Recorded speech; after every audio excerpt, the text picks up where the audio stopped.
Dungeon crawlers can be an intimidating genre for newcomers. Between the intricate character management and the level design, the idea of tackling such an uphill climb isn't the most inviting. As someone who shares these feelings about the genre, I felt somewhat anxious when booting up Labyrinth of Galleria, the Moon Society. Thankfully, for those who can endure the opening hours and be patient, this game has something to offer both veterans and newcomers. Count is not very interested in regular curio, so moving forward, we will prioritize finding these curio d'art in our expeditions. So we don't have to gather all 35 of them? It'd bother me a bit. Throughout Labyrinth of Galleria, the Moon Society, players are immediately introduced to the protagonist, Eureka, an optimistic, cheery, and bright-eyed girl who finds a job at the Galleria Manor. There, she's tasked with being Fanty's medium through a series of extensive dungeons accessible via a wardrobe from within the manor. The labyrinth is known for massacring people when returning, causing potential adventurers to cherish their lives and avoid such struggles. So, to more safely traverse these areas, parties of puppet soldiers led by Fanty do the dirty work. And since they're inorganic beings, the otherwise gruesome outcomes can be avoided. A notable witch also residing in the manor, Marta, is the one who introduced Eureka to her employment and the various layers surrounding it. Additionally, she's also the one who empowers the puppets and grants access to the labyrinth in the first place. Eureka's provided goal at this job is to find curios in the dungeon originating from unknown art galleries that no one appears knowledgeable about, all to satisfy the estate's owner.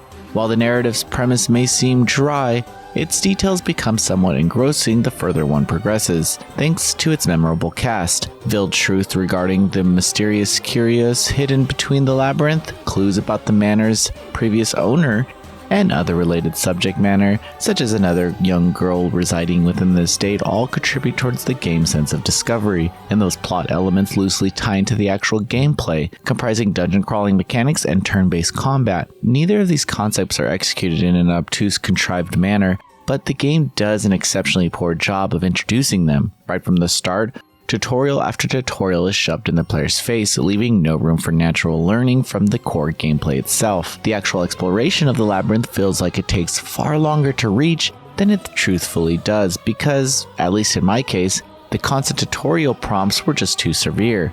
Regardless, once those opening segments are complete, the pacing becomes far more natural, with explanations only arriving every once in a while. As for the dungeon crawling, players explore using puppets, which are crafted with key materials. Their specialities can be chosen, such as what stance should determine their initial status states. Further, growth types can also be selected during puppet creation, and those dictate the trajectory their stats will lean towards as they gain levels. Equipment is dependent on the puppet type as well, so a good deal of thought has been spent when considering party formations. When looking at the sheer amount of numbers in everyone's status menu, receiving meaningful feedback can become understandably overwhelming for those not acclimated to the genre, although a decent chunk of it doesn't really require a deep understanding to simply progress. Just go with the flow and alter yourself as the title's context deem fit. Adaptability and patience are what players will need to exercise and embrace first and foremost throughout the adventure, because otherwise one can feel like they're brick-walled.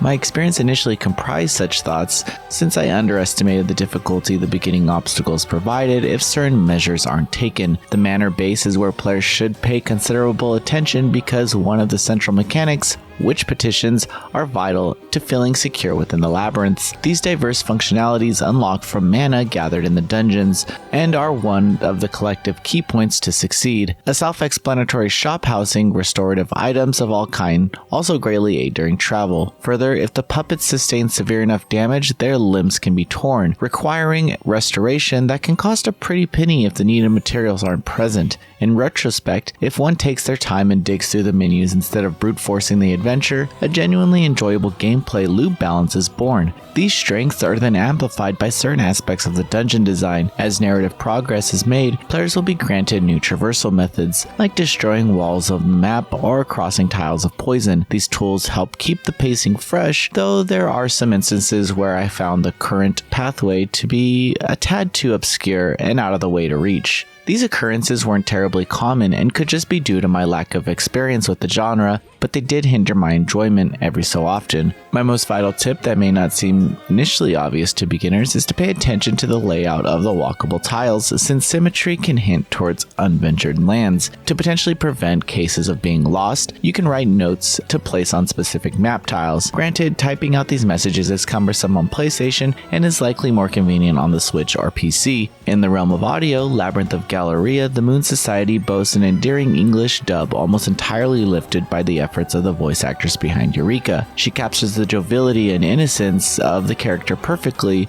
which serves to enhance the perceived connections and impact she has on several characters. The whole cast does excellent work, but Eureka is the definite standout. Music-wise, this title has that quintessential Nipponichi software eccentricity in all of its melodies. Labyrinth of Galleria, The Moon Society is an addictive dungeon-crawling RPG that fans of the genre will undoubtedly sink dozens upon dozens of hours into. Its involved yet approachable gameplay systems, meaningful sense of consequence, and cathartic breakthroughs of progress make it a joy to spend time learning. Even when taking into consideration some area design choices I perceived as stumbles, unnecessarily drawn-out tutorials, and bland environments, this journey was one that I was glad that I stuck through. Noisy Pixels giving Labyrinth of Galleria, The Moon Society, an 8 out of 10. Thanks for watching. Please read the full review at noisypixel.net. Noisy Pixel is run by a group of gamers who work hard to deliver news, reviews, previews, and more. Please subscribe to keep up with all our future content.